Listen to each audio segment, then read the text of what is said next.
구약성경 사무엘상 16장 1절부터 13절까지 함께 봉독하도록 하겠습니다. 여호와께서 사무엘에게 이르시되 내가 이미 사울을 버려 이스라엘 왕이 되지 못하게 하였거늘 네가 그를 위하여 언제까지 슬퍼하겠느냐.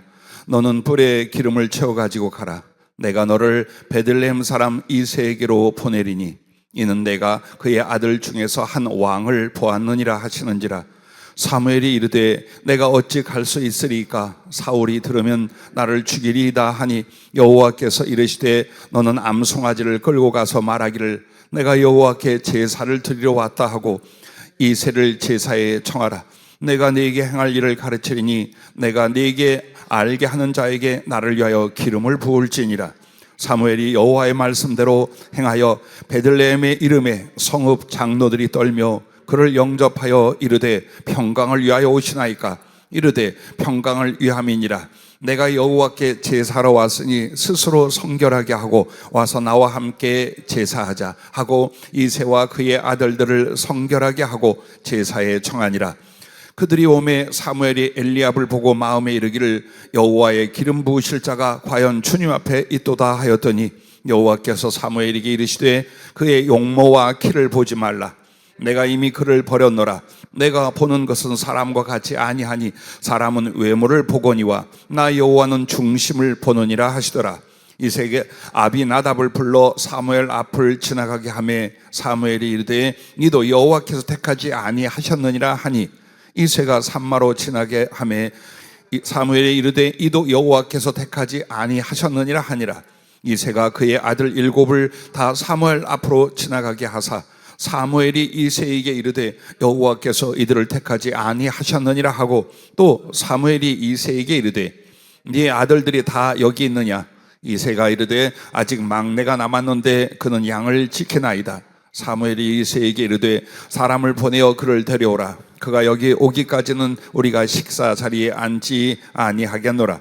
이에 사람을 보내어 그를 데려오매 그의 빛이 붉고 눈이 빼어나고 얼굴이 아름답더라. 여호와께서 이르시되 이가 그니 일어나 기름을 부으라 하시는지라. 사무엘이 기름 뿔병을 가져다가 그의 형제 중에서 그에게 부었더니 이날 이후로 다윗이 여호와의 영에게 크게 감동되니라. 사무엘이 떠나서 라마로 가니라. 아멘. 오늘 굉장히 중요한 말씀입니다. 여러분은 하나님께서 구원을 위하여 택하심과 그 뒤에는 하나님께서 은혜를 주어서 쓰시고자 하는 선택이 있다는 것을 알 것입니다. 그런데 그 선택이 주의종으로 말미암지 않고 여러분 스스로 말미암지 않습니다. 바로 하나님께로 말미암아 쓰실 자를 선택을 하십니다. 그런데 여러분과 나에게 있어서 오늘 이 장면이 본문으로 읽은 이 내용이 무엇이라는 걸 아실 거예요. 이스라엘의 초대 왕인 사울이 범죄하고 불순종하여 하나님이 그를 버리시기로 했습니다. 택한 자도 여호와시오 버리는 자도 하나님이십니다. 그리고 나서 자기 마음에 드는 사람을 골라서 왕을 세우겠다라고 하시고 누구에게? 다윗에게 보냅니다. 그런데 다윗이라 이름을 지목하지 아니하시고 이새의 아들들 가운데라 하여 그곳에 갑니다. 그리고 그 이새를 초청하고 아들들을 초청해서 하나님 앞에 제사를 지낸 뒤에 화목 식사를 같이 합니다. 그리고 아들들이 첫째에서부터 오는데 보니까 지금 누구를 선택하는 과정이냐면 이스라엘의 왕을 선택해요. 그때만 해도 전쟁이 계속되며 또 무력과 조직력이 있어야 돼요. 사무엘도 그런 마음으로 사람을 보고 있으니 키를 보았을 것이고 그의 외모와 가진 능력에 관심이 있었을 거예요. 근데 첫째가 정말 키도 크고 굉장히 능력이 있어 보였어요. 아하, 이 사람을 위해서 보냈구나 라고 할 때에 하나님이 뭐라고 말씀을 하십니까? 그 유명한 말씀, 여호와께서 사무엘에게 이르시되 그의 용모와 키를 보지 말라. 내가 이미 그를 버렸노라. 내가 보는 것은 사람과 같지 아니하니 사람은 외모를 보거니와 나 여호와는 중심을 보느니라 하시더라 라고 하셨습니다. 그럼 오늘 이 말씀 속에서 하나님이 사람의 중심을 본다는 게 여러분 무엇인 줄 아십니까? 중심이라는 말은 마음 혹은 심령이라는 말로 해석이 돼요. 그러나 그보다 더 깊은 의미를 가지고 있다는 것을 여러분과 나는 알 거예요. 그럼 하나님 보시는 그 중심이라고 하는 것은요, 바로 여기에 있습니다. 하나님 앞에 그의 성품과 미래, 즉 꿈입니다. 그가 하나님 앞에 어떤 성품의 사람이며 그 성품 안에서 미래를 향한 어떤 꿈을 가지고 있는가, 이 두 가지를 하나님이 그의 중심이라고 보시는 겁니다. 그런데 오늘 말씀 제목이 뭐냐? 기도로 꿈을 꾸라입니다. 기도로 꿈을 꾸라. 한마디로 기도가 없는 사람은 하나님 안에서 꿈이 없습니다. 꿈이 만들어지지 않습니다. 욕심은 있습니다. 삶의 염려와 욕심은 있을 때 하나님을 향한 하나님 안에서 꿈이란 절대로 기도가 없거나 기도가 형식적이거나 위급할 때 하는 사람들에겐 안 일어납니다. 왜 그럴까요? 꿈이 없는 사람은 기도가 필요치 않아요. 그리고 교회에서 예배나 신앙의 의식으로 기도 생활을 해도 그 기도가 절대로 깊어지지 않습니다. 그래서 여러분과 나는 하나님 안에서 기도를 통하여 뭘 만드냐? 마음을 만듭니다. 하나님과 함께하는 심령, 하나님 앞에 나의 마음과 성품을 만드는 것입니다. 그리고 나서 그 마음과 성품 안에서 하나님을 알고 그의 사랑을 경험하게 돼요. 그리고 나면 내가 내 인생을 어떻게 살 것인가에 대한 미래, 즉 꿈을 갖기 시작합니다. 그래서 내가 개인적인 바램과 욕망으로 말미암는 꿈인지 하나님 안에서 주님과 함께 만들어진 꿈인지를 여러분이 빨리 분별을 해야 돼요. 지난주에 어떤 두 집사님이 저오고 상담을 했어요. 그중에 이런 말씀을 물었어요. 우리는 나이도 곧 꽤 먹었는데 이렇게 살다가 끝나는 것입니까? 라고 물었어요. 예, 저는 이렇게 대답했어요. 지금껏 모든 설교와 영적 상담과 그리고 교회 안에서 주신 비전이 바로 우리 교인들의 것입니다. 그것은 바로 세계 선교입니다. 성령 안에서 복음을 전파하며 긍휼과 자비로서 온 세상에 그리스도의 사랑과 생명을 나눈 이 일에 여러분이 꿈을 가지셨습니까? 그리고 그것을 위하여 기도합니까? 그리고 그것을 위하여 어떤 실천이 있으십니까? 이야기를 함께 나눴어요. 그리고 공개적으로 이야기를 하는 건 제가 순간 이렇게 멍해지는 거예요. 나는 우리 교회 모든 주님의 종과 성도들, 심지어 우리 청년들까지 동일한 꿈을 가지고 있는 줄 알았어요. 온 세상에 복음을 전파하며 우리가 물질로, 영으로, 복음으로, 사랑으로 직접 세계를 향하여 복음을 전하며 그리스도의 자비와 긍휼을 나눈 이 일이 우리에게 주신 사명이고 우리의 꿈이고 우리가 이루어야 할 일이라고 난 모두 다 믿고 그렇게 기도하고 그렇게 살고 있는 줄 알았어요.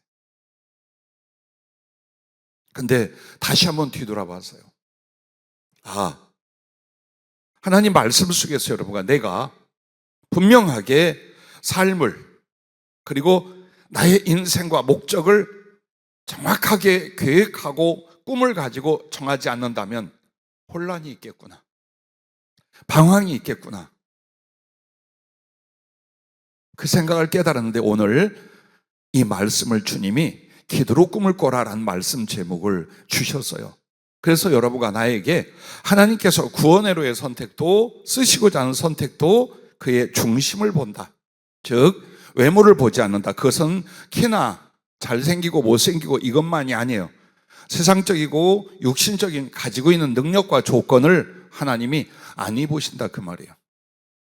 그렇게 해서 그 사람이 하나님 앞에 가지고 있는 마음, 즉 성품과 그가 나중에 하나님 앞에 어떤 일을 하고 어떤 삶을 이룰 것인가에 대한 비전, 바로 그 꿈, 그 두 가지를 하나님이 보시는 거예요. 근데 여러분 명심해야 돼요. 바로 이렇게 하나님 앞에서의 마음과 성품이 만들어지고 그 안에서의 비전이 만들어지는 건 기도 없는 사람에겐 절대로 이루어지지 않는다라는 거예요. 그걸 잊지 말라는 거예요. 여러분과 나는 다윗이 기름 부음을 받은 게 18세, 18 청소년 때라는 걸 알고 있을 거예요. 그럼 그 안에 무슨 기도가 얼마나 있었는가? 그렇지 않아요. 그의 삶의 전체와 그가 기록하여 남긴 시편 등등을 보면 그는 어려서부터 그의 외로움과 그리고 힘들고 지칠 수밖에 없는 환경과 가정을 가지고 자랐어요. 오늘 읽었지만 아들이 7이에요. 그리고 마지막 다윗이 8째 막내예요. 근데 아들들을 그때 당시 왕과 같고 제사장과 같은 사무엘이 오면서 아버지에게, 이새에게 너희 아들들 다 데리고 오라 했어요. 근데 뺐어요. 이게 갑자기 일어난 일일까요? 다윗이 얼마나 홀대를 받으며 그의 출신이 무엇인지 그의 위치는 무엇인지 모르지만 그는 다른 7 아들과 구별이 됐어요. 멸시를 받고 무시를 당하고 외면을 당했어요. 그래서 형들은 장수로서 전쟁을 나갈 때에도 다윗은 목동으로 양을 치고 가축을 치는 일을 해요. 즉 가장 어린 아이가 가장 힘들고 외로운 일을 맡기는 법은 없어요. 그러나 이새의 집은 그와 같았어요. 그러나 그때에 다윗에게 시편이나 성경 전체를 볼 때에 그 어리고 외로웠던 순간들 그는 뭘 했을까에 2가지를 봐요. 하나는 하나님을 묵상하고 기도합니다. 그래서 신앙을 키우고 그 믿음을 키우면서 하나님이 그를 들어 세우십니다. 또한 그에게 있어서 나중에 왕이 될 수 있는 준비를 하는데 그게 바로 양을 훔치는 일이나 심지어는 사자와 곰하고도 맞서서 그걸 물리칠 수 있는 능력, 무력을 준비를 합니다. 그렇게 되어 하나님이 때가 되니 이 다윗을 사무엘을 보내어 왕의 위임으로 기름을 붓고 그를 택하게 되는 것입니다. 그래서 그 내용이 시편 16편 7절 8절 말씀에 보면 이렇게 나옵니다. 다윗이 고백하는 장면이에요. 나를 훈계하신 여호와를 송축할지라 밤마다 내 양심이 나를 교훈하도다. 내가 여호와를 항상 내 앞에 모심이여 그가 나의 오른쪽에 계심으로 내가 흔들리지 아니하리로다 라고 고백합니다. 이 말은 그가 매일 밤마다 기도하고 묵상했다는 걸 나옵니다. 그리고 성령으로 말미암아 말씀으로 그를 교훈했고 그는 그 하나님의 말씀을 자기의 양심에 두고 자기를 변화시켰어요. 품성을 바꾸고 마음을 바꿨어요. 그렇게 하면서 그는 어떻게 됩니까? 항상 여호와를 내 앞에 모시는 것처럼 살게 되었다라는 고백을 합니다. 이게 그의 중심이에요. 즉 그의 성품과 그의 미래의 꿈은 어디서 만들어지냐? 기도하며 하나님과의 거룩한 교제와 교통 안에서 만들어진 거예요. 오늘도 한 청년하고 통화를 하면서 그 친구가 우리 교회 나온 지 몇 년 되지 않는데 주님께서 2가지 계획과 비전을 줬었어요. 하나는 사업을 통해서 네가 나의 일을 할 수도 있고 또 주의 종, 즉 목회자가 되어서 나의 일을 할 수도 있고 그 2가지를 겸하여 할 수도 있다라는 성령의 지시와 예언이 있었어요.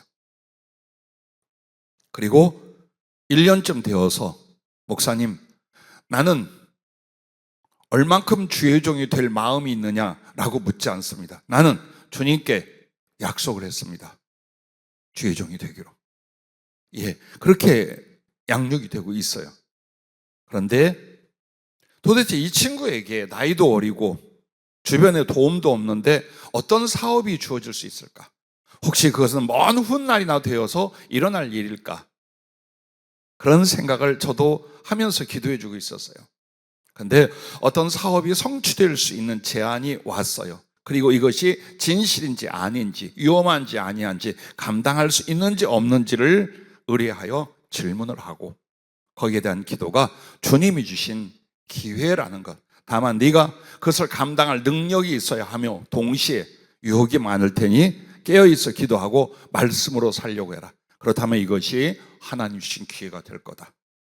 그 크기와 규모가 이 청년이 감당할 수 없을 만큼 큰 것이고 기쁜 것이라 그 내용을 전달받을 때 덜덜덜 떨었다고 그래요. 자, 잘 될 수 있기를 바라고 그 일들이 아주 잘 성취될 수 있기를 기도합니다. 자, 우리에게 있어서 하나님께서 무엇인가를 이루시되 당신의 뜻과 계획을 위해서 이루실 때에 제일 먼저 뭘 본다 그랬어요? 중심을 봐요. 그리고 그 중심은 반드시 무엇으로 피어난다고요? 하나님 앞에 무엇을 할 건가?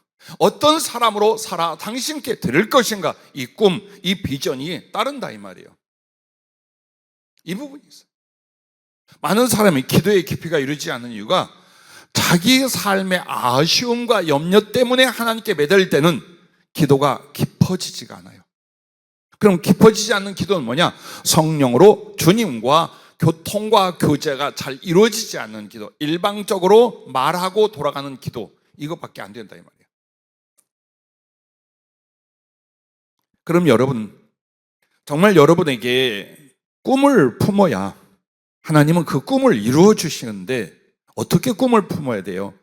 그 첫째가 여러분, 예수님을 위한 꿈을 품어야 돼요. 어디 평생 이렇게 답답하고 힘들게 사니까 외국 여행이나 좀 다녀오는 게 꿈입니다. 지금은 가난하고 궁핍하여 조금 더 잘 사는 게 꿈입니다. 혹은 내가 누군가를 사랑하려 하는데 그 사람이 나에게 사랑을 나눠주는 것이 꿈입니다. 라고 하지 마세요. 그런 기도도 할 수 있고 그런 바람도 가질 수 있어요. 그러나 신앙 안에서 하나님에서 꿈이라는 건 그렇게 치졸한 것들이 아니라 그분을 향하여 나를 창조하시고 나를 구속하시고 나를 사랑으로 천국에 영접할 예수 그리스도 앞에 나는 당신을 위하여 어떤 꿈을 갖느냐 이거예요. 그게 정직하게 있느냐, 그게 분명하게 세워졌느냐, 여러분이 그걸 돌아보셔야 돼요. 아니면 대부분 여러분의 인생은 낭비가 될 거예요.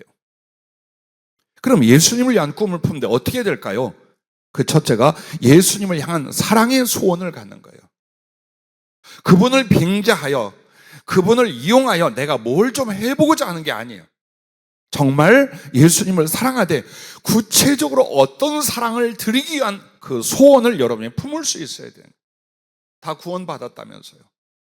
지옥 갈 사람이 전부 다 천국 가게 만들어졌다면서요. 얼마 뒤엔 예수님을 만나 하늘나라에 들어갈 것이라면서요. 그런데 그 은혜와 그 사랑에 대하여 여러분 어떤 사랑이 일어나 있어요?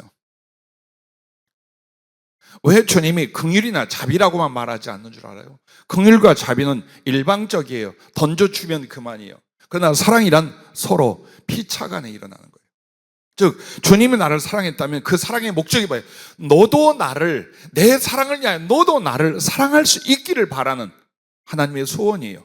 그래서 여러분이 정말 성령으로 거듭났다, 믿어 구원을 받았다면 그 사랑을 알아요. 날마다 그 사랑을 체험해요. 그래서 나를 위한 나의 꿈이 아니라 예수님을 위한, 예수님을 사랑해 드릴 수 있는 꿈을 누구든지 가져야 합니다. 그래서 오늘 7절 말씀에 읽어드린 대로 여러분 어떤 내용입니까? 바로 그 중심을 주님이 보신다라는 말씀. 그럼 그 중심이 뭘까요? 어떤 소원을 가졌느냐예요. 어떤 마음으로 말미암아 어떤 소원, 어떤 꿈을 가졌는가, 이걸 보는 거예요. 그런데 여러분에게 예수님을 향한 그 마음도 없고 그 예수님을 향한 사랑의 계획이 없다. 그럼 하나님이 여러분을 들어 쓰실 일이 없어요. 긍휼히 여겨서 삶은 살아가게 만들어요. 그러나 하나님의 픽업하여 값지게 능력 있게 쓰실 일은 없어요. 아무리 애를 써보세요. 그리고 말을 많이 해보세요. 아무리 하나님 앞에 내가 이렇게 해서 안 이루어져요. 절대 안 이루어져요. 그래서 여러분 자신이 하나님 앞에 꿈이 있다면 그 꿈이 무엇인지, 그 뿌리가, 그리고 원인이 무엇인가를 보십시오. 예수님을 사랑하여 그분을 사랑해드린 나의 삶의 어떤 구체적인 것, 이 소원이 일어나야 돼요. 그리고서 구체적으로 그 꿈은 말씀 안에서 여러분이 찾아야 돼요. 즉 내가 생각하기에 이것을 주님을 위하여 살고 주님을 위한 꿈이라고 말하는 게 아니에요. 여러분은 말씀으로 예수님을 알고 말씀으로 예수님의 사랑을 받았어요. 그렇다면 내가 그분을 사랑하는 것도 어느 범위 안에 있어요? 하나님의 말씀 안에 있는 거예요.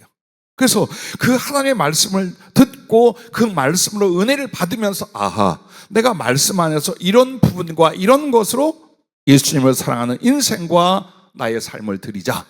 이게 거기서 만들어지는 거예요. 그래서 여러분 가끔 농담 삼아 그래요. 많이 막 피곤하고 힘들고 설교도 길고 그래서 여러분이 말씀이 잘 들어오지 않거나 잊어버릴 때가 있어요. 그러면 노트하세요. 기록하세요. 제일 말씀을 집중하기 좋은 게 뭐냐? 이것을 잊지 않고 분석하기 위해서 메모하는 거예요. 그런데 그렇게 하지 않는 사람은 20분 이상을 못 견딥니다. 여러분의 뇌력이, 뇌의 힘이요, 20분, 30분을 그냥 어떤 말에 대해서 집중할 수 있느냐? 좀 힘들어요. 그런데 생각하고 분석하고 노트하고 바라보고 또 생각하고 분석하죠? 80에서 90%는 그 내용을 다 기억해요. 즉 여러분이 하나님 말씀을 기억해야만 자기한테 적용을 하고 삶 속에 이걸 이어갈 수 있어요. 그런데 성경도 따로 공부하고 연구하지 않는데 설교마저도 놓쳐요. 여러분에게 무엇이 남을 것 같아요? 그래서 마귀가 교회에 나가고 예배 참석하게 해요. 그리고 이것만 막아요. 말씀이 들어오지 않게 해요. 그걸 여러분이 두려워해야 돼요. 도대체 왜 난 말씀만 들으면 졸립지? 왜 난 말씀만 들으면 잡생각이 나지? 왜 나는 말씀에 집중이 안 되지? 사단이 하는 거예요. 아니면 여러분이 말씀에 근본적으로 관심이 없기 때문에 지루하고 힘들 거예요. 그런데 그 지루하고 힘든 말씀 생활에서 하나님을 만나? 예수님의 십자가의 사랑과 구원을 알아? 안 돼요, 그거. 그러려니라는 생각이지 정말 내 영혼을 다한 믿음은 안 생기게 되어 있어요. 왜? 하나님의 모든 은혜와 역사는 그분의 말씀으로 해요. 그리고 그 말씀에 대한 진지한 태도로 성령님의 감동과 성취가 일어나게 되는 거예요. 그래서 말씀과 성령님은 함께 하되 언제? 진실한 사람들에게요. 그 말씀에 대한 태도가 진실하면 성령님은 반드시 역사하고 감동하시게 되어 있어요. 그러나 말씀을 경히 여겨 말씀에 관심이 없어 성령님도 절대로 그 사람에게 은혜 주고 역사하실 수가 없어요. 그래서 여러분이 예수 그리스도를 향한 사랑과 그 꿈을 만들어내는데 어디에서? 말씀에서 찾아야 된다 이 말이에요. 말씀 속에서 내가 보니 내가 생각하기에 그거부터 먼저 버려야 돼요. 말씀을 듣다가 성경을 읽다가 성령께서 내게 지혜와 지식을 주신 것 안에서 이 말씀으로 나는 예수님을 위하여 그분을 사랑하는 사랑의 삶을 이걸로 살아야지 하는 소원을 거기서 갖게 되는 거예요. 그리고 여러분은 이렇게 예수님 사랑의 소원을 갖고 말씀 안에서 그 꿈을 찾잖아요. 그러면 성령께 지시를 받게 돼요. 성령님이 지도하시게 돼 있어요. 막연하게 세계 선교를 세계 선교가 한두 가지란 말이에요. 그러나 주님 말씀에 분명히 너희는 온 세상을 다니며 복음을 전하라고 했어요. 그 방법은 사랑의 베품과 직접적으로 성령으로 복음을 전한 거. 자, 말씀 속에 찾았어요. 근데 이게 범위가 너무나 커. 이걸 어떻게 해야 될 것인가? 그걸 기도할 때 누가? 성령이 말씀해 주기 시작해요. 그러기 위하여 넌 이걸 준비하며 그러기 위하여 너는 어느 나라를 향하여 기도하고 있어라. 내가 너에게 어떻게 할 것이다. 그래서 사도행전은요 전부 다 기도할 때에 주님이 성령으로 대답하고 지도하고 이끌어 가시는 내용이에요. 우리에게 그게 일어나야 되는 거예요. 그게 그냥 막연하게 누가 나에게 이런 말을 했다 혹은 우리 교회에서 이런 일이 있더라 한번 이렇게 해볼까가 아니에요.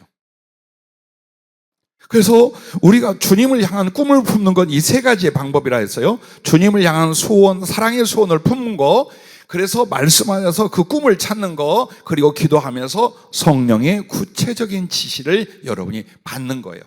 그래서 오늘 본문에서 소년 다윗은 이 내용이 어떻게 이루어집니까? 자기 마음속에서 하나님을 향한 사랑이 일어났어요. 그 은혜를 알아요. 그래서 사랑의 손을 품고 있었어요. 그리고 언제나 그 말씀으로 자기를 교훈하며 그 말씀을 묵상하고 있었어요. 그리고 기도하는 가운데 이제 그에게 성령으로 말미암아 말씀이 오고 성령으로 하나님께서 세우신 이스라엘의 두 번째 왕으로서 기름 부음이 일어나게 돼요. 자, 구체적으로 하잖아요. 그가 하나님께 사랑의 소원을 품었어요. 그리고 말씀을 청종하고 있었어요. 그때 말씀으로 말미암아 하나님의 성령이 사무엘을 통하여 임하사 뭘 합니까? 왕의 비전을 줘요. 네가 이스라엘 두 번째 왕이 될 것이다. 18살짜리에게 그 비전을 주시는 거예요. 이게 특별한 일이 아니라 신앙인들의 보편적인 꿈이라 이 말이야. 그 꿈을 갖는 보편적인 방법이지 특별한 기적이 아니라는 거예요, 이것은요. 그러면 이제 두 번째는 기도로 꿈을 꾸고 그려가라는 겁니다. 즉, 기도가 깊어지면 사랑도 깊어지게 되어 있어요. 왜 성경 전체에 주님조차도 깨어서 기도하라, 기도를 밥 먹듯이 기도를 생활처럼 기도에 목숨을 걸고 당신이 먼저 행하시고 제자들을 가르치셨어요. 오늘날 신자들도 마찬가지예요. 기도는 주님의 명령이요, 가르침이요, 은혜의 기회예요. 그럼 여러분에게 제일 중요한 게 뭐냐? 기도가 깊어진다는 건 뭘까요? 기도가 얕다는 건 기도의 마음과 인생을 걸지 않는 거예요. 동시에 기도에 있어서 여러분은 어느 쪽을 바라는 걸 보세요. 하나님이 나의 필요를 응답해 주는 쪽에 기도의 목적이 있는지, 그분의 마음과 말씀을 내가 받아 순종하는 쪽에 내 기도의 목적이 있는지 그걸 보세요. 어떤 게 깊은 기도이겠어요? 뭐가 깊은 기도이겠어요? 하나님 건강 주시고 물질 주시고 또 성령의 은혜도 주시고 뭐 하겠죠. 영적인 거 다 구하겠죠. 그거 하고 주님은 사랑이시오건만 난 왜 이렇게 이기적입니까? 난 오늘 또 이렇게 화를 내고 분노했습니다. 주님이 나를 구원하신 목적은 주님과 나의 사랑을 위함인데 난 왜 이렇게 주님에 대한 사랑이 없습니까? 왜 내 마음은 진실하지 못합니까? 나는 감정에서 의지까지 그 주님의 십자가에 사로잡히기를 원합니다. 그리하여 육신적인 자아를 초월하여 예수 그리스도와 주의 사랑에 대한 그 헌신과 목숨을 바치는 충성이 되기를 원합니다. 자, 어떤 게 깊은 기도예요?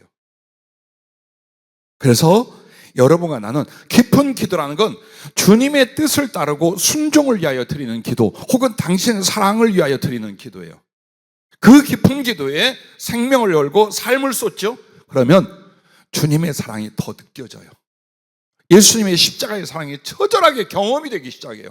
그래서 깊은 기도는 주님을 향한 깊은 사랑을 만들어내게 되어 있어요.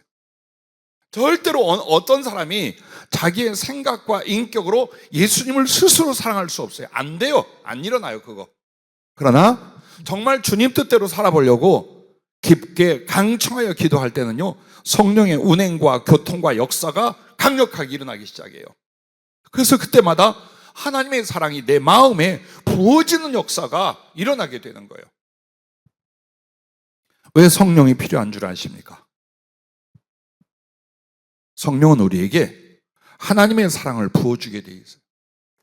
모든 말씀과 모든 하나님의 섭리 가운데서 그의 사랑이 무엇인지 그걸 깨닫고 알고, 그러므로 그 하나님을 사랑할 수 있게 만들어요. 그래서 여러분과 내가 기도가 더 깊고 간절해질수록 성령 안에서 주님과의 사랑의 교통이 일어나고 그 사랑이 체험되기 시작을 해요. 그래서 나도 형식적이고 나를 위한 삶이 아니라 주 예수 그리스도에 대한 삶으로 나를 전환시킨 역사가 깊은 기도 속에서 사랑으로 말미암아 일어나게 된다는 겁니다. 자, 여러분이 정말 간절하고 깊게 순종하려, 그분의 뜻을 듣고 깨닫고 따르려 하려 기도하잖아요. 그럼 여러분을 주님이 어디로 이끌어 가시냐? 이 앉은 자리와 염려의 자리에서 십자가 밑으로 데려가요. 내 영혼을 십자가 밑으로 데려가요. 그리고 세상의 걱정도 두려움도 나의 인간적인 욕망도 다 뒤로 하게 하고 뭘 보게 하냐? 갈갈이 찍히신 예수님을 보게 합니다. 피를 쏟고 살을 에이며 산채로 지옥 형벌을 나를 위해 당하신 그 예수님을 보게 합니다. 그 흐르는 피에서 찢겨나간 살점 하나 안에서 나를 향한 사랑이 무엇인가, 나를 얼마나 사랑하고 계신가를 하나하나 알게 해요. 주님의 그 고난의 십자가도, 부활의 자리에도, 그리고 하늘 보호자에 앉으신 예수님 앞에도 나가게 만들어요. 그러므로 영광을 그분께 돌리며 말할 수 없는 확신과 주님을 향한 사랑을 기도 속에서 만들게 만들어주신 것입니다. 그리고 내 모든 인생과 내 모든 순간 속에 주님이 나를 어떻게 사랑하고 어떻게 돌보고 어떻게 동행하는가, 그 역사하심과 그 나타나심을 성령 안에서 경험하고 느끼게 만들어요. 기도가 그래서 필요해요. 그래서 한 사람이 정직하고 간절한 깊은 기도 생활을 통하여 성령님을 통해 하나님의 사랑을, 예수님의 사랑을 깊게 경험해 가는 거예요. 그때 성령은 하나님의 사랑을 주면서 우리에게 또 뭘 주시겠어요? 주님 위한 사랑의 꿈을 주시는 거예요. 이 예수님 향한 비전, 이것이 어디서 만들어지느냐? 성령으로 기도 속에서 내게 부어진 그분의 사랑의 구체적인 은혜들이에요. 그걸 가지고 내 영은 깨어나기 시작해. 아하, 내가 너무나 육체를 위해 살았구나. 세상을 위해 살았구나. 나의 신앙생활은 이렇게 형식적이었구나. 나 정말 진심으로 예수님을 위하여 혹은 예수님을 사랑하여 이런 삶으로 들어가자. 이렇게 살자. 이렇게 성령은 그에게 꿈을 주시는 거예요. 그래서 여러분, 로마서 5장 5절에 보면 우리에게 주신 성령으로 말미암아 하나님의 사랑이 우리 마음에 부어진 바 되었다 그래요. 그리고 그것이 사도행전 2장 17절 18절에 보면 요엘서를 통하여 이 말씀이 나타납니다. 하나님이 말씀하시기를 말세에 내가 내 영을 모든 육체에 부어주리니 너희의 자녀들은 예언할 것이요 너희의 젊은이들은 환상을 보고 너희의 늙은이들은 꿈을 꾸리라. 그때에 내가 내 영을 내 남종과 여종들에게 부어주리니 그들이 예언할 것이요. 자, 환상을 보고 꿈을 꾸고 예언을 한다고 그랬어요. 왜 그 기능을 성령이 주냐 이거예요. 하나님의 사랑을 알게 하기 위해서예요. 여러분, 환상을 보고 꿈을 막 성령이 준 꿈을 꿨다. 대단한 것 같죠? 예, 대단해요. 뭐가 대단한 줄 압니까? 그 사람의 존재가 대단해진 게 아니라 하나님의 사랑의 위대하고 진실함을 경험하기 시작을 해요. 왜 눈을 열어주고 귀를 열어준다고 말해요? 하나님의 사랑이 무엇이냐를 너로 하여금 알라 이거예요. 성령은 그 일을 먼저 하는 거예요. 그래서 환상이니 꿈이니 예언이니 하는 것들이 먼저는 그 하나님이 성령으로 나에게 보고 듣고 깨달을 수 있도록 무엇을? 예수님의 사랑을. 그걸 하는 거예요.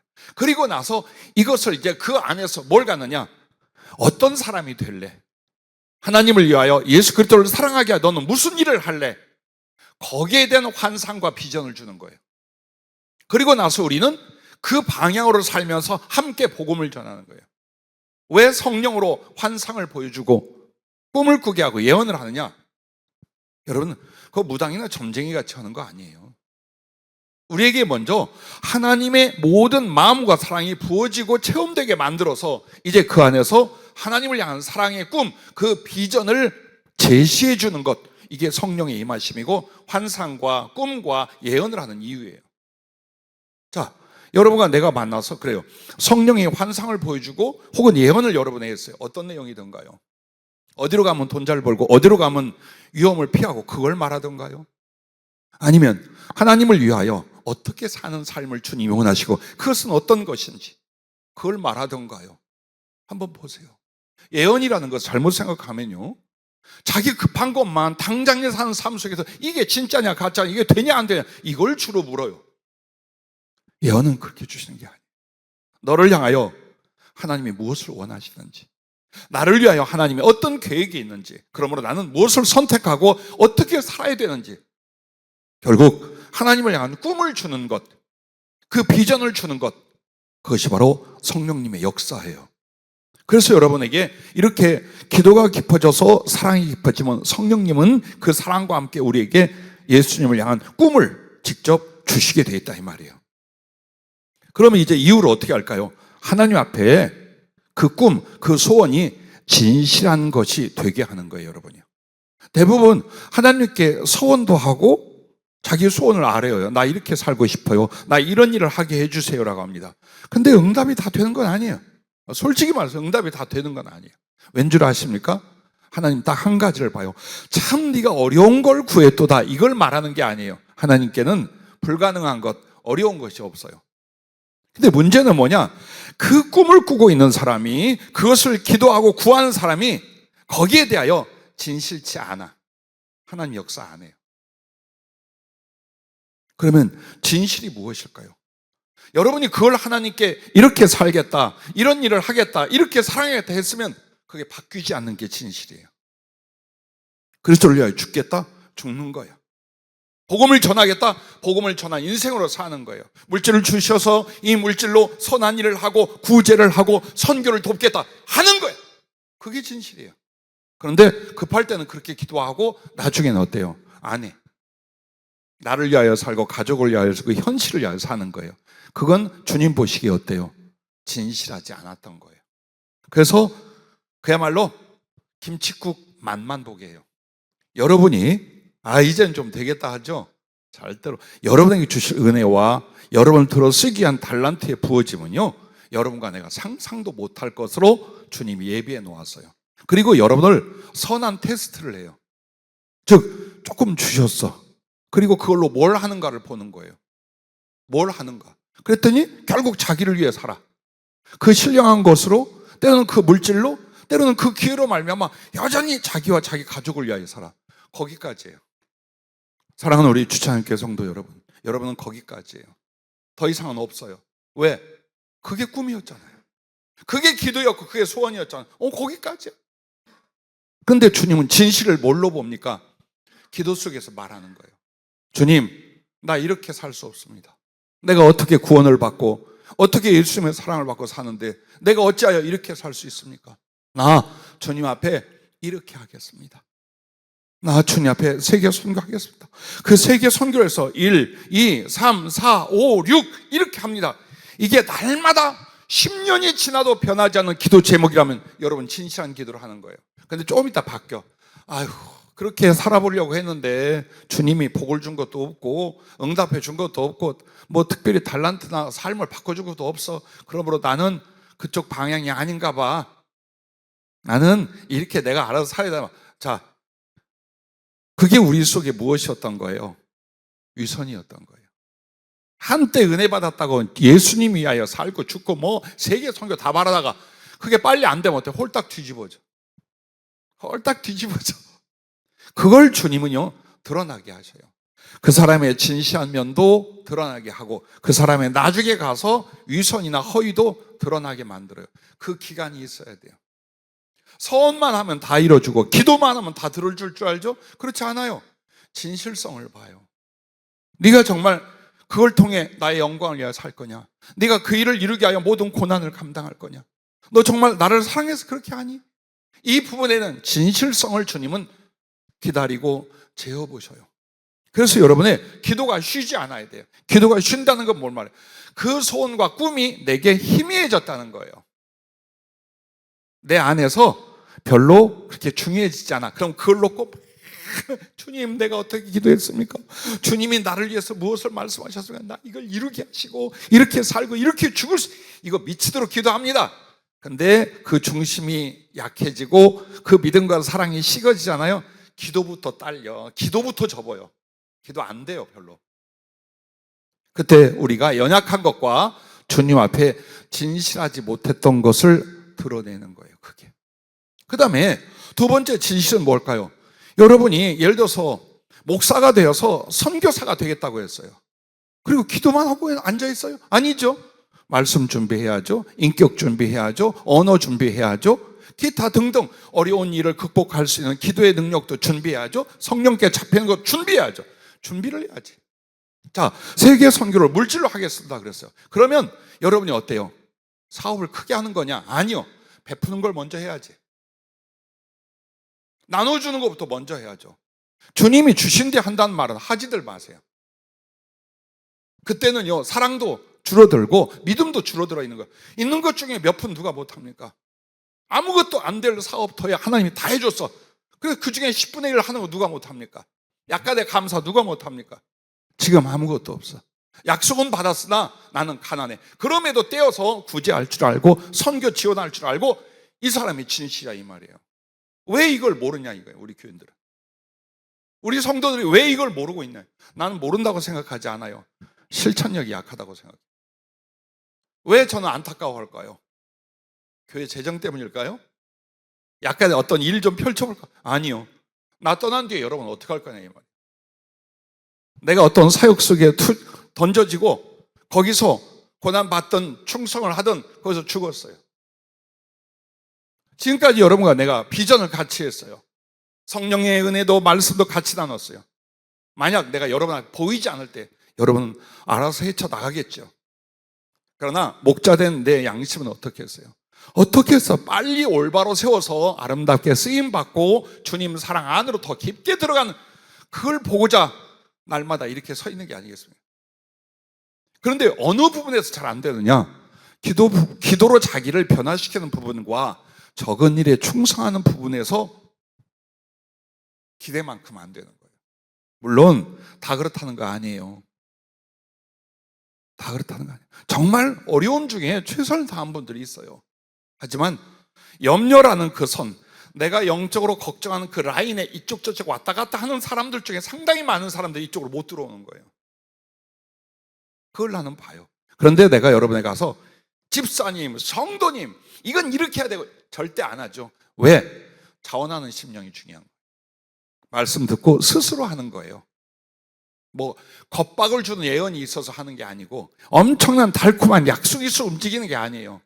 당연히 하나님 말씀을 듣고 믿음을 갖고서 그 말씀한테 내가 이것이 사랑이고 이것이 순종이지 하고 우러나오는 마음으로 하는 걸 하나님이 받으시는 거예요.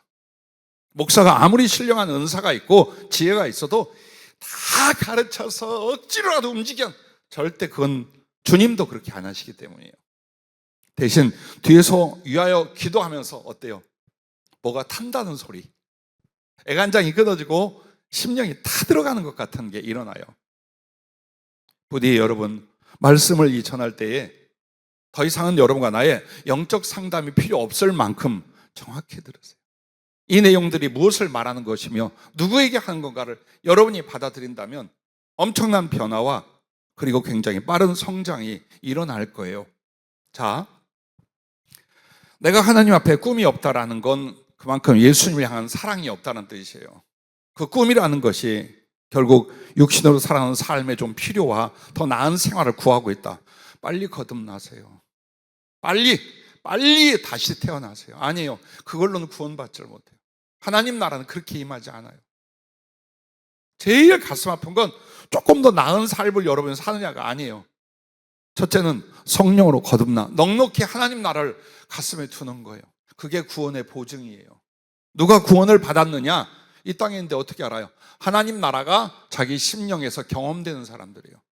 근데 그 하나님 나라의 경험은 웃고 기뻐하고 신나고 이걸 말하는 게 아니에요.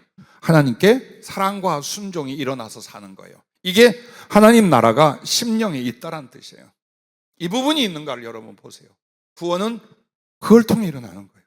그리고 나서 구원이 있은 다음에 뭐가 있어요? 하나님이 복을 주고 능력을 줘서 들어 쓰시는 일이 그 뒤에 일어나는 거예요. 그런데 구원받기도 간당간당한 사람들이 하나님께 쓰임받기를 구하는 거예요. 어떤 갈등이 일어날까요? 주님의 인도하신 거 어떤 마찰이 일어날까요? 한번 생각해 보세요. 너는 거듭나야 돼. 지금 네 모든 사상과 행위와 생각으로부터 예수 그리스도를 향한 하늘을 향한 삶으로 중심으로 거듭나야 돼 하는데 난 자꾸 하나님이 이걸 해주시고 하나님이 이걸 해주세요 라고 하고 있어요. 얼마나 긴 시간의 연단이 있겠어요? 얼마나 강하고 큰 연단이 있겠어요? 보세요. 오늘도 이 말씀을 보세요. 난 여러분에게 물질을 구하지 마라, 건강을 구하지 마라, 인간적인 애정을 구하지 마라라는 것이 아니에요. 그것을 왜 구하느냐가 중요하다 이 말이에요. 그것을 왜 구하느냐? 주님을 위하여, 주님의 사랑을 위하여. 그것이 진실이라면 여러분의 기도는 점점 깊어질 거예요. 그리고 여러분 마음속에 일어나는 사랑만큼 어때요?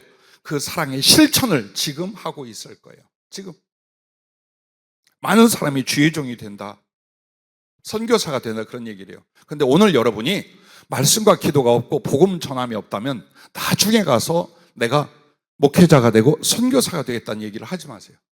왜? 그때 가서 만들어지는 게 아니에요. 오늘 만드는 거예요. 물질로 주의 일을 하겠다. 그럼 오늘 없는 가운데 나눠주세요. 가난한 사람과 병든 사람과 주의 일을 하는 사람들을 뒷바라줘요. 나누세요. 까짓거. 그럼 굶을까 봐? 그러면 삶이 저 동강이 날까 봐? 그게 믿음이었던 거예요. 그게 믿음이었던 거예요. 주님은 여러분과 나에게 진실한 기도인지 진실한 소원인지 여러분 그걸 보신답니다. 그러므로 여러분은 기도 속에서 단지 얼굴을 보이고 필요한 말을 아뢰는 기도가 아니라 여러분의 중심을 만드는, 하나님을 향하여 순종과 사랑을 만드는 기도가 되고, 그것을 통해서 성령이 주시는 사랑 안에 예수님을 향한 구체적인 꿈을 가지세요. 그 꿈을 인하여 여러분 어떻게 된 줄 아십니까? 첫째는 경건한 인생을 살게 하십니다. 하나님을 향한 사랑의 꿈이 있는 사람, 이 사람들은요 항상 기도하게 돼 있어요. 그리고 삼가 자기를 조심하며 회개하여 자기를 바르게 세우게 돼 있어요. 그리고 언제나 복음을 전하는 일이나 사람을 불쌍히 돕는 일에 마음과 삶을 쏟게 돼 있어요. 이게 꿈이 아니더라도 자동적으로 그의 신앙 안에, 영혼 안에 그게 되게 돼 있어요. 성경은 이것을 가리켜 경건이라고 말해요. 성경에서 말하는 경건이라는 건요, 여러분이 항상 깨어 기도하는 거예요. 그리고 그 기도 속에서 하나님 말씀에 순종하며 세상의 죄와 세상의 유혹을 여러분이 이기는 거예요. 그리고 가난하고 어렵고 힘든 사람들에게 구제하거나 그리스도의 사랑을 나눠주는 거예요. 그리고 이것이 신약 초기에 와서 점점 어떻게 변합니까?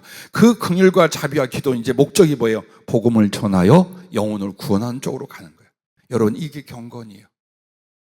이 생활을 누가 하느냐? 하나님을 향하는 꿈이 있는 사람만 하는 거예요. 꿈이 없다라는 건 여전히 육신적이고 세상적이에요. 세상적 정욕과 그것들에 의하여 노란하고 그것들로 좌우되고 그것들로 울고 웃다가 인생 끝난단 말이에요. 정말 하나님 앞에 경건한 영혼, 경건한 삶이라는 건 절대로 진행할 수가 없어요.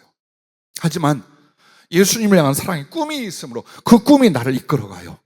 그래서 언제나 깨어 기도하고 말씀을 즐거워하게 돼 있어요. 작은 주님의 사랑을 경험하면 더 마음속에 사랑의 크기가 일어나기 시작해요. 믿음도 회개도 사랑과 충성도 그 사랑으로 있게 돼요. 그러면서 항상 봐요. 내 속에 있는 욕심이나 죄성은 죽여가기 시작해요. 그렇게 하면서 영혼들을 예수님의 마음으로 사랑하고 도우면서 복음을 전하는 쪽으로 가요. 이게 바로 경건이에요. 이 경건은 주님을 향한 꿈으로 말미암아, 기도 속에서 갖는 비전으로 말미암아 이루어지게 된다라는 것입니다. 그리고 두 번째는 여러분 이것입니다. 꿈을 꾸는 행복한 인생이 됩니다. 아마도 여러분의 꿈은 예수님 안에서 만들어낸 비전과 꿈은 지겨운 것이 아닐 거예요. 너무나 행복한, 기쁜, 정말 그 꿈이 이루어지게 하여 난 내 삶과 목숨도 기꺼이 바칠 수 있는 영혼으로 삶에서 가장 행복한 꿈일 거예요. 예, 그걸로 살아. 그리고 그 꿈으로 실망하지 않아요. 육신과 물질의 꿈은 실망을 가져오게 되어 있어요. 반드시 우리는 소멸되고 무너지고 실패하게 되어 있어요. 그러나 예수님을 사랑하려는 꿈은 안 없어져요. 아무것도 꺾을 수가 없어요. 가난하다고 내가 예수님을 사랑 못해? 질병? 병들었다고 주님을 사랑하지 못해? 인간들의 핍박이 있다고 주님을 사랑하지 못해? 합니다. 다 초월해서 예수 그리스도를 사랑할 수 있어요. 그 사랑을 위하여 내가 아니면 기도로라도, 내가 못 이기면 내 후배들, 내 자식들이라도 그 일을 위하여 일어나게 할 수 있어요. 그래서 여러분과 나에게 정말 진정한 행복이 뭔가 염려와 두려움이 없는 거예요. 그리고 땅에서도 하늘까지 보람 있는 그것이에요. 그게 바로 무엇일까요? 내 주 예수를 더욱 사랑하는 구체적인 꿈들인 거예요. 그러므로 그것이 성취가 되든 안 되든 예수님을 향한 사랑의 꿈을 가진 사람은 언제나 믿음과 소망과 사랑으로 살게 돼 있어요. 언제나 그 예수님 안에서 예수님과의 사랑을 경험하며 살게 돼 있어요. 그리고 헛된 인생, 난 이렇게 살다 죽나 보다가 아니라 내가 세월이 갈수록 더 예수님을 사랑할 수 있고 그 사랑을 실천할 수 있는 삶의 기회를 바라보고 기뻐하게 돼 있어요. 무엇인가 보세요. 우리 안에 하나님 앞에 소원과 꿈이 무엇인가를 다시 한번 볼 수 있기를 바랍니다. 그리고 마지막은 바로 주님과 함께 같은 꿈을 꾸고 이루게 된다라는 거예요. 주님과 함께 같은 꿈, 같은 마음, 같은 소원을 작은 한 죄인이, 인생을 살다 덧없이 떠나갈 한 인간이 하나님과 같은 마음, 같은 사랑의 꿈을 품었어요. 그리고 그것을 짧은 한 인생에서 이룰 수 있게 만들어 주시는 거예요. 난 여러분이 이 거룩한 말씀과 사랑에 도전할 수 있길 바라요. 그냥 세월 보내지 마세요. 다윗의 소원이 무엇인 줄 압니까? 왕이 되는 거였습니까? 예. 잘 모를 때는 그것이 소원이었어요. 이스라엘의 왕이 되는 것. 아닙니다. 그에게 소원과 꿈은 이것이었어요. 하나님 마음에 합한 자, 예수님 마음에 꼭 맞는 자, 그것이었어요. 그리고 그것은 그에게 어떻게 나타난 가 성전이 되고자 해요. 하나님을 모시고 그 사랑과 그 다스림과 교통의 성전이 되고자 해요. 자기가. 그리고 이스라엘에 반드시 성전을 건축하고자 해요. 그리고 이스라엘 백성들은 하나님의 나라와 성전이 되게끔 만들려고 해요. 그러므로 여러분과 내가 잘 아는 시편에서 여러분 이 말씀을 읽었죠? 시편 23편 5절과 6절은 이렇게 말합니다. 주께서 내 원수의 목전에서 내게 상을 차려주시고 기름을 내 머리에 부어주셨으니 내 잔이 넘치나이다. 자, 그 은총과 사랑을 다 경험했어요. 그리고 그의 마지막 소원은 이거예요. 내 평생의 선하심과 인자하심이 반드시 나를 따르리니 내가 여호와의 집에 영원히 살리로다. 이 여호와의 집에 영원히 살리로다. 나중에 죽어서 천국 가면? 아니요. 시편 27편 4절에 그 구체적인 말이 나와요. 내가 여호와께 바라는 한 가지 일, 그것을 구하리니 곧 내가 내 평생에 여호와의 집에 살면서 여호와의 아름다움을 바라보며 그의 성전에서 사모하는 것이라. 예, 다윗의 진정한 하나님 앞에 꿈은 하나님의 성전을 세우는 거였어요. 그러기 위하여 자기가 먼저 예수님을 사랑하고 하나님의 지도와 사랑을 받는 성전이 되는 거예요. 그리고 나서 이스라엘 백성, 이 나라가 정말 하나님의 성민, 하나님의 나라, 하나님의 성전이 되기를 바라는 거예요. 그리고서 그는 장막 가운데 있던 하나님의 성소를 이제 아주 궁궐보다 더 아름답게 성전으로 짓고 싶었어요. 하나님이 허락하지 않으셔서 솔로몬이 그걸 지었지만 실제로는 그 모든 계획과 준비를 누가 해요? 다윗이에요. 다윗이 죽기 전에 모든 하나님께 받은 그 비전과 설계도를, 도면을 다 받아요. 그리고 그 재료 하나하나 다 준비를 하고 허락한 아들 솔로몬은 건축했지만 그 성전은 누가 지은 것이냐? 누구의 소원이 있느냐? 다윗의 꿈, 다윗의 소원이었어요. 그가 그렇게 왕으로서 화려하고 능력 있는 삶을 살거나 혹은 죄인으로서 비참한 죄와 고난 가운데 살기도 해요. 그러나 그것은 고난 중에 벗어나는 게 꿈이 아니었어요. 왕 중에 왕이 되는 게 소원이 아니었어요. 하나님을 사랑하여 마음 안에 성전을 이루고 그리고 이 나라를, 그렇게 하나님을 사랑하는 사람들의 나라, 그걸 만들고 싶었어요. 그리고 정말 온 세계에 영원히 이어질 하나님의 성전을 건축하는 것이었어요. 계속 어떤 역경 가운데, 어떤 영광 가운데도 그의 소원은 여호와의 집에 거하여 평생이라고 말하잖아요. 하늘나라 가서가 아니라 평생에 그의 선하심과 아름다움을 보는 것입니다. 그게 소원이었어요. 그런데 어떻게 해요? 이루어졌잖아요. 그런데 중요한 건 주님이 물질로 만들어진 성전을 그의 눈으로 보게 한 것이 아니에요. 그의 마음 안에, 그의 뜻 안에 성전을 이루고 자기는 하나님의 나라의 성전을 직접 가서 보게 만들었어요. 그리고 땅에 있는 성전은 아들로 하여금 이루게 했어요. 자, 꿈이 어떻게 이루어졌는가를 보세요. 그리고 우리의 꿈과 다윗의 꿈이 어떻게 차이가 있는가를 보세요. 결국 예수 그리스도의 오실 예수님의 예표가 되고 그리고 그의 혈통과 그의 영적 뿌리 안에서 예수님이 세상에 오셨지요. 부디 여러분과 나는 어떻습니까? 지금 가슴을 뜨겁게 만드는 것이 어떤 겁니까? 이렇게 힘든 날들을 살면서도 꼭 살아야 될 이유와 죽어야 될 이유가 어디에 있습니까? 그것이 주님을 더 사랑하는 꿈입니까? 그 꿈을 위하여 어떤 희생이나 수고를 기꺼이 감당하려고 하십니까? 잘하셨습니다. 여러분 정말 잘하신 거예요. 그러나 만약 먼 발치에서 방황하거나 배회하고 있다면 오늘 안으로 돌아오십시오. 여러분이 인정하든 안 하든 주님은 여러분을 그렇게 사랑했어요. 앞으로도 그렇게 사랑할 거예요. 그러므로 주님의 그 간절한 소원의 말씀들을 따라 내가 어떻게 살고 죽을 것인가의 구체적인 계획을 가지고 실천으로 옮겨갈 수 있기를 바랍니다. 그렇다면 나는 무능력해도 내 마음 중심을 보시는 하나님께서 그것을 이루어 영광을 받으실 줄로 믿습니다. 기도하겠습니다.